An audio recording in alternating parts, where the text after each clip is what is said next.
Muy bien, pues vamos a continuar con el cruce dihíbrido, donde ahora vamos a analizar simultáneamente la herencia de dos rasgos. Aquí los rasgos que se evalúan es el color amarillo y la textura lisa del chícharo contra el color verde y la textura rugosa del mismo chícharo. Y se representa con Y y R, y Y minúscula y R minúscula para el verde y el rugoso. Bueno, pues lo que se espera es que estos individuos, los que son amarillos lisos, pues solamente generen gametos con esos alelos, ¿no? Noten que estos tienen nada más dos alelos, uno para cada gen, que es lo que caracteriza a los gametos. Tienen una dosis haploide para cada gen. El individuo tiene una dosis diploide para cada gen. De igual forma, en el otro gameto, pues dos letras minúsculas, dosis haploide, con esos alelos recesivos. Cuando se combinan en la F1, pues todos tendrían pues una mayúscula y minúscula para cada una de las dos letras. Para los dos genes serían heterocigotos.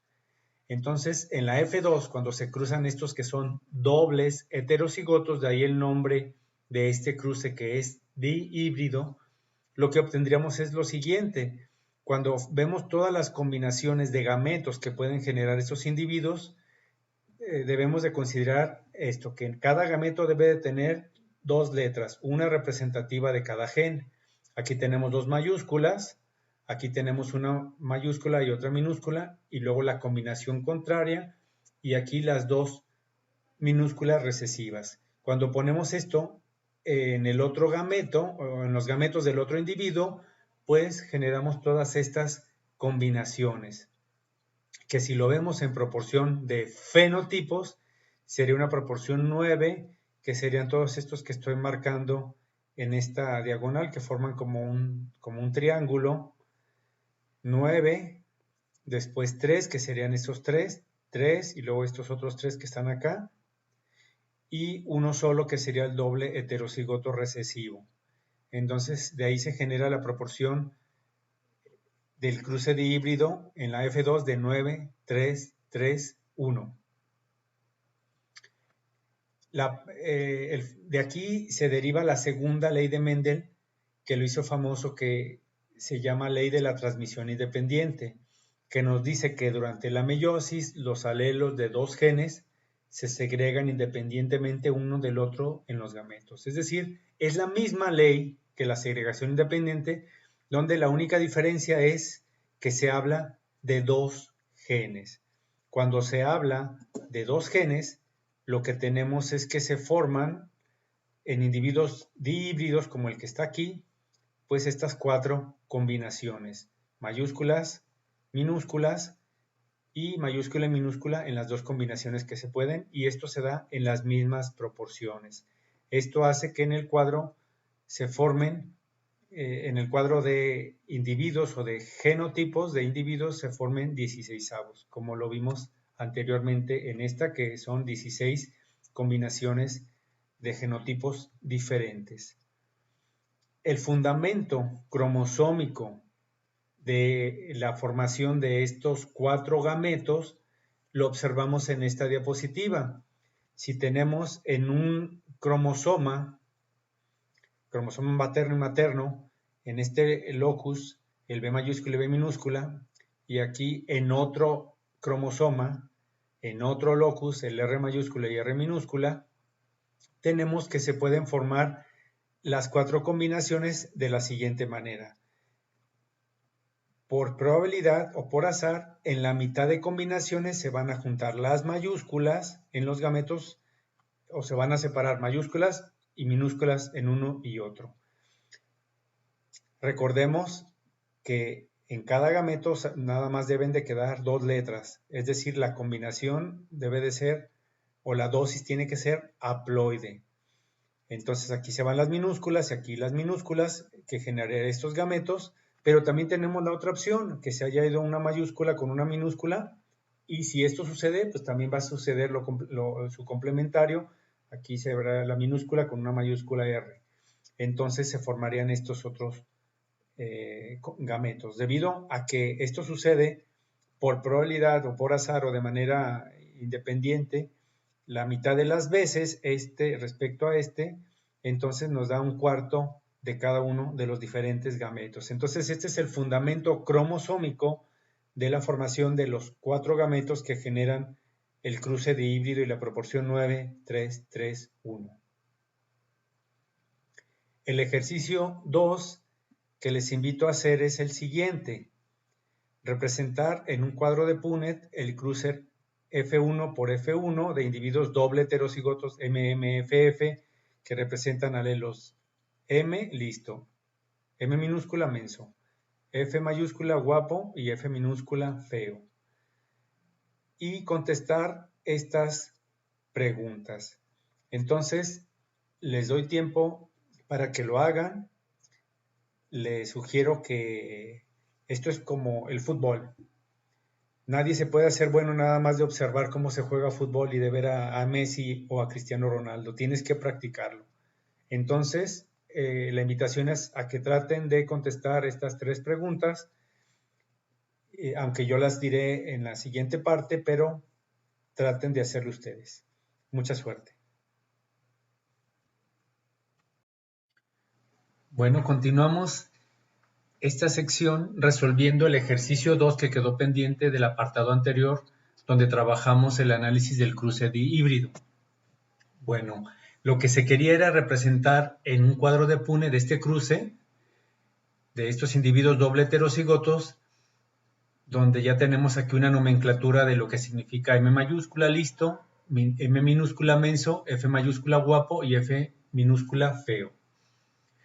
La primera pregunta es, ¿qué gametos generan los individuos doble heterocigotos con estas letras? Pues los que tenemos aquí. Recordamos que un gameto se caracteriza por tener una dosis haploide que en términos prácticos significa que solamente tiene una letra para cada gen. Entonces, por lo tanto, nada más tiene una M y una F en este caso. Los diferentes tipos que se pueden formar o combinaciones son mayúsculas, mayúscula y minúscula, minúscula y mayúscula y doble minúscula. Como los 2 individuos del cruce tienen el mismo genotipo, pues generan los mismos gametos que están aquí en los ejes.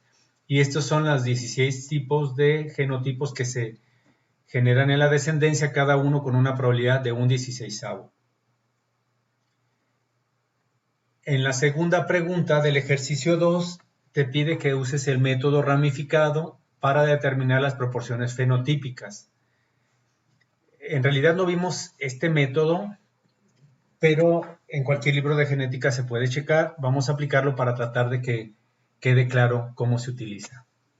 Bueno, en primer lugar, tenemos que definir para cada letra, para cada gen, el resultado de ese cruce. Como es un cruce monohíbrido, es decir, ambos son heterocigotos o híbridos, la proporción ya lo vimos, en la descendencia sería 3/4 de que se manifieste el fenotipo dominante y 1/4 de que se exprese el fenotipo recesivo. En el método ramificado, pues como su nombre lo dice, se ramifica con los fenotipos posibles para el segundo gen. Como también es un cruce monohíbrido, pues el resultado es el mismo, es decir, 1/4 para F mayúscula para que se exprese ese fenotipo y 1/4 que se exprese el F minúscula. Esto se aplica para los dos M mayúscula y M minúscula, haciendo la ramificación, y ya nada más se multiplica y nos daría este resultado, 3/4 por 3/4, 9/16. Se pone la letra M y F mayúsculas, donde ya sabiendo la nomenclatura, pues sería listo y guapo. 3/4 por 1/4, 3/16, listo y feo. 1/4 por 3/4, 3/16 menso y guapo. Y 1/4 por 1/4, pues 1/16 menso y feo.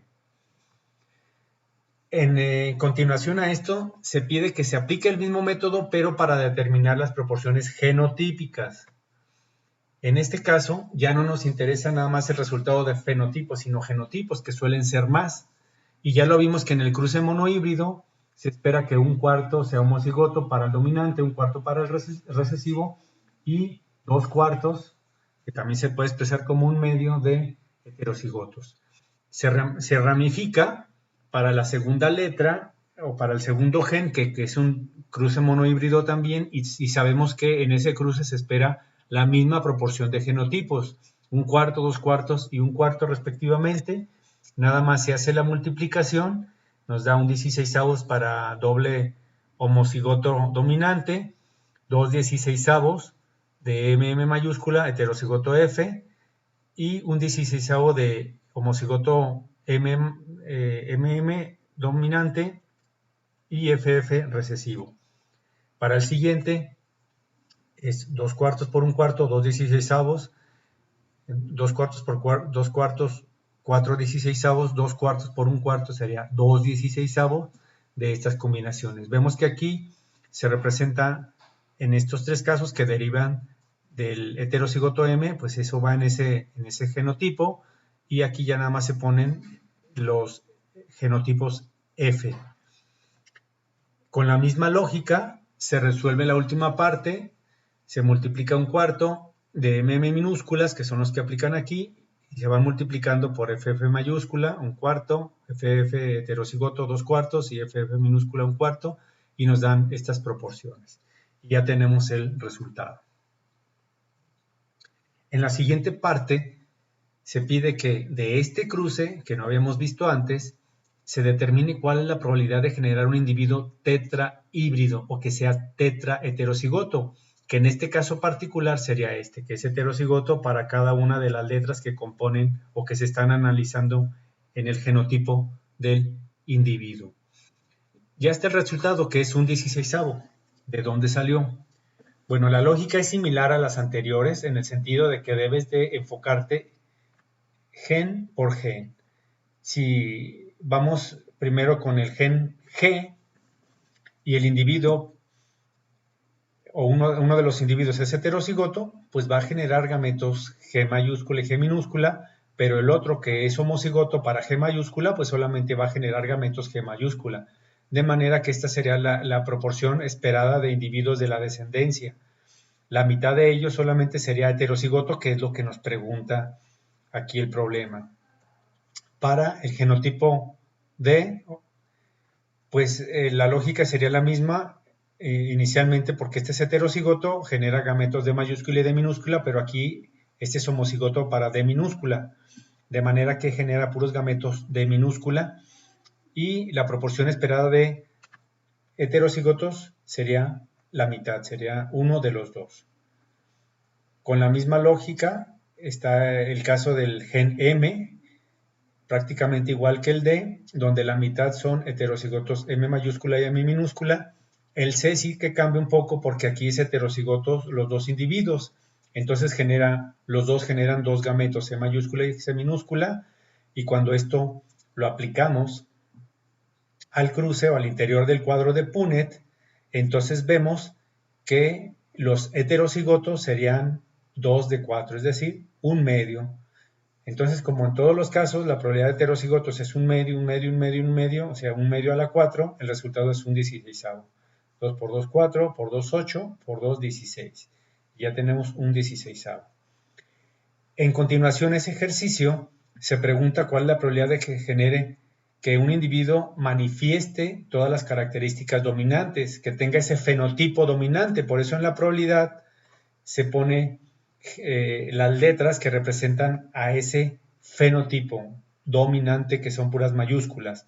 Para G, pues la respuesta es que sería todos, porque estos dos, como tienen una G mayúscula, el 100% tendría la característica dominante. Aquí no, aquí solamente la mitad, ya vimos de dónde sale anteriormente. Aquí la mitad también, y en este caso, como ya vimos, la proporción es 3 cuartos, porque es un doble heterocigoto.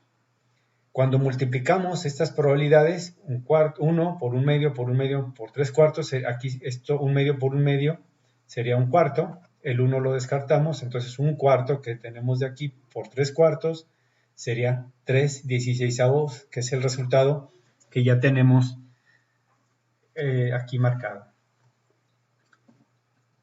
Finalmente, pregunta, ¿cuál es la probabilidad de que se manifiesten todas las características recesivas? Aquí la respuesta es ninguno. ¿Por qué? Porque este individuo va a presentar, todos van a presentar la característica dominante.